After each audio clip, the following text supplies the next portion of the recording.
to jump from the land of film and get back into television, Greg, here's an exciting one. We got the first trailer for Daredevil Born Again. Because baby, the Daredevil series is back. It's coming to Disney Plus. We got all the same cast members. Charlie Cox is back as Matt Murdock. We've got Foggy Wilson and is her name? The actress is named Deborah Ann Wool. I forget the name of the character. But the other friend, we got Kingpin is in this bad boy. Greg, you like Daredevil on Netflix. This is continuing that story now. How do you feel about this trailer? It's tough because the Defenders left such an awful taste in my mouth.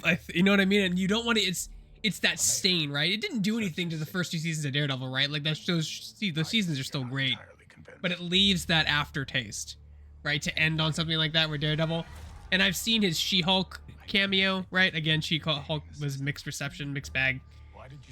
I don't know. Like, I love boots on the ground hero stuff. I think it works best, and Daredevil is like quite literally like a low stakes hero that's not invulnerable and doesn't have super strength. And I really like those stories. I just really do. I think they translate really well when they're grounded and they're low stakes. Can't wait. They're going with one of the story actually. It's been a while since I read Daredevil comics. Is like Kingpin rising to political power, and they're going to start to follow that arc. It looks like from the series. Yeah. And they're bringing back Frank Castle. Like, there's a lot of characters in Daredevil that work really well as supporting heroes, and I think Frank Castle is one of those individuals. He's good. He pops in, does some stuff, pops out. I didn't mind his show. I think it was a little long. I didn't even think I watched the second season. But no, I'm looking forward to it. I think it's great. I'm really looking forward to what they do. I'm wondering what his suit is, because in She-Hulk they did the yellow and red suit, and I don't know what they're. It looks like he's been doing it for a while now, because like that's right, the helmets. Well, there's like a shot where you see a bunch of helmets of different colors, and people were joking like, "How does Daredevil know which helmet is which?" They all have. They all have different colors. Yeah. They're probably different textures. Right. Yeah, probably. Also, Danny, no, they did not nominate the Pump It Up song from The Substance, but that's it. They should have. He says, I like seeing Wilson Fisk is back. Yeah, again, they brought back, it seems like, just about everybody from the Netflix show, which probably the smart decision here. It looks like the villain, they got White Tiger, which is fun. Haven't seen White Tiger in anything before. And then the other one, I forget, it's the painting. What's the painter villain there? Its face is, it was like Mosaic or... The Glass, Mr. Glass, or Glass Face, or whatever his name is, or... Is it the Punisher villain? No, they're introducing them in this show. Muse is the name of them. That's the mask, like the white mask with like the blood trailing down from the eyes. Yeah, I think it looks good. The action looks great. Choreography on it looks awesome. I'm excited to check that out. Yeah, I mean, I loved the first 2 seasons. I loved Jessica Jones. I thought those. Same. Iron Fist was a mixed bag. I really was disappointed in how like the choreography was in that movie. Coming from off Daredevil, I guess they just didn't have the budget. Or the notorious thing that happens in Hollywood, I think, in television is they hit that oil and then they go as hard as they can, as fast as they can, and then they end up just tripping. You know, like they make too many things too close together. There's not enough pre-production, and it suffers in the production, and then it gets to post, and they try to clean up so much stuff. Yeah. Because what we ended up getting was the Defenders, and if Donovan and I've talked about this show before, and like what I really wanted was Heroes for Hire. Heroes for Hire is a series where Luke Cage, Daredevil, not so much Daredevil, Luke Cage, Iron Fist, and Jessica Jones form a private eye detective agency together. Like, dude, come on, like it writes itself, right? Like, come on, like 3 like subpar superheroes solving mysteries. It's Scooby-Doo. It's Scooby-Doo with superheroes. But instead, we got the Defenders, and we couldn't even get all of the Defenders because Benedict Cumberbatch had to be Doctor Strange. You can't put Benedict Cumberbatch in a TV show; he won't do one, or he's too expensive. The line was crossed. So they didn't have the rights to MCU stuff on Netflix, is why. Yeah, there was that weird thing, right? Yeah, where it was part of the cinematic universe, then it wasn't, then it was, and then they said it was, and it was. There's different rules. I'm so mad because I interviewed Jeff Loeb, one of the producers on, one of the writers on it. Was it Jeff Loeb? I think it was Jeff Loeb, and he said like they wanted to do things, but they weren't allowed to because the mouse had plans. That was a game. Well, they were run by different people. Is what was happening. The Netflix shows, and then like even like Agents of Shield, and then like the MCU are ran by different people. So like Kevin Feige was doing all the movie stuff, and I believe it was Ike Perlmutter who ran like the television stuff. And Ike Perlmutter and Kevin Feige very famously had beef behind the scenes with each other. They disagreed like creatively what to do, so they just kind of went opposite directions. And eventually, Ike Perlmutter left Disney and Marvel, and now Feige has the whole jalopy, which is why now you've got like the actual shows having movie characters, and then there's full crossover and continuity with them now. But they were not playing nice before. Yeah.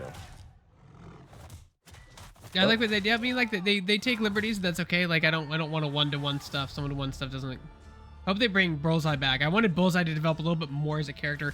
And I was a big fan of him as a villain on the comics. Did not like his rendition in the live-action Ben Affleck movie. Did not really care for his rendition in Daredevil 2. Because he's supposed to be like this super high-end class dude that is just super smart, and he's just really good at physics. Like that's his power. He's like incredible at physics, and he's also like really well articulated and like, you know, very high society. And both renditions didn't treat him that way, which I thought was really really disappointing. Because I'm like, for sure they get him right the second time, and they're like, he was interesting. Don't get me wrong, but yeah. And this that Wilson Fisk is a great character in general. He's played by a great actor. Just everything. Yeah, I mean, looking forward to it. We'll see what happens. I'm amazed it's on Disney Plus, honestly, because it's really violent, and that's something that Disney probably doesn't like to do on their platform. Is put violent movies, you know, bones breaking and blood and yeah. Yeah, I'm looking forward to this. Danny says in the chat, it was smart from Disney to just bring back as much of the team for this that were on the original show. Yeah, it's like, don't overthink it, right? And if you'll remember a couple years ago, because they announced they were doing this show years ago, they were bringing Daredevil back. At least 2 or 3 years ago, like Comic-Con was the big thing. They were like, we're going to do Daredevil, bring him back with Charlie Cox. But originally, they were working on the show, and it was going to be like Charlie Cox was going to come back as Matt Murdock, and that was going to be it. Everything else was going to be a reboot. It was going to be new side characters, new story. They were just going to start from scratch, but like with the same actor playing Daredevil. And then they filmed some of it, and then they stopped and they completely restarted it. There's that story that came out that like said Kevin Feige or somebody at Marvel was like, this is not working. Let's scratch everything and start back from square one. And that's how they got to, no, let's just bring back everybody from Netflix and let's just continue the Netflix show instead of trying to like reboot it and do a new thing. Let's just continue the story that was already there that people are already invested in. What is how we got here? It seems like that was probably a good decision. Obviously, we haven't seen the show yet, but it looks like a damn good trailer. And, you know, I'm excited to see how they've... Well, so again, good stuff takes time. It takes time, especially with TV shows. Like, you usually sign on. It's rare that a TV show will get multiple seasons signed on immediately. It's usually a season.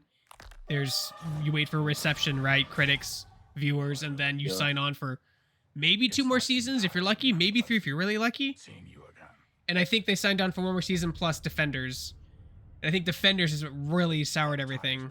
And like when stuff needed to slow down, right? That was a weird point in Marvel where they were just going very quickly and stuff, especially the TV ad for Netflix was like just kind of not hitting the right notes. And then of course the Miss with Iron Fist. But yeah, so did you like the first 2 seasons of Daredevil, Donovan? Did you like it? I liked it. I never saw season 3. I liked Daredevil. I didn't love it. Like you said, Jessica Jones was my favorite Netflix show they did. Season 1, at least, of Jessica Jones was my favorite. I like Luke Cage a lot too. I like Luke Cage as well. Yeah, it's very like again, it has that very low stakes on the ground. You're invincible, but there's levels of invincibility. It really makes me interested. Yeah. Yeah.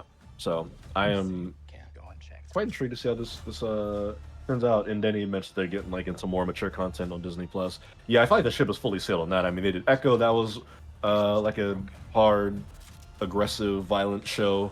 And also just their backlog of content now. Hulu and Disney Plus essentially share libraries at this point, so you can watch some fucked up shit on Disney Plus if you look for it. But yeah, he says turning everything into team-up projects has put a strain on them in general. Yeah. I mean, Defenders was... It's unfortunate we won't get it, but I want to see Charlie Cox beat the shit out of Spider-Man. Just completely just beat the crap out of him, because he did that in the comics in an Ultimate version of him. Did that to Ultimate Spider-Man. It was the coolest like 6-panel fight I've ever seen. Like Spider-Man desperately trying to like get out of the way, just cannot, and he's hitting him on every angle. It was such a cool fucking scene. And I want to see that done in live action. but they never will because Spider-Man's like the godsend of movies. So, but it would be great to see that. I think there's a good chance you see Daredevil in the next Spider-Man movie. You know, they had Matt Murdock in the last one. He was his lawyer, so That's true. He I did, wouldn't be yeah. surprised. I wouldn't be surprised if he's swinging around in 4 and stumbles into an alleyway and he's there for a scene and they like stop a robbery together. I don't know if they'll fight, but I'm sure they'll interact in some shape or fashion. I think it'd be fun because I like that duo as well. But yeah, I'm looking forward to Daredevil Born Again, and I hope that this is a turning point for Marvel TV because I think a lot of folks are checked out at this point. But there you go, that comes out soon. And also, Greg, there you mentioned getting renewed for new seasons. Daredevil Born Again's already been renewed for season 2, and I believe Charlie Cox said that they're going to be filming season 2 by the time this premieres. Like they're going to start filming it like next month, and this comes out in this comes out in February. I think they're going to be filming season 2 within the next few weeks by the time this airs. So they are confident moving forward with this. They must have done like a family and friends viewing, and people must have been really impressed, or the producer or studio had really liked it. Yeah, they're clearly happy with it because Disney Plus and just streaming in general, they are so reluctant to continue shows. Netflix is infamous for killing everything after season 1. It's a joke now when something gets renewed at Netflix. You know, people are like, "Oh my." Confident that people are gonna like this and want to watch more of it.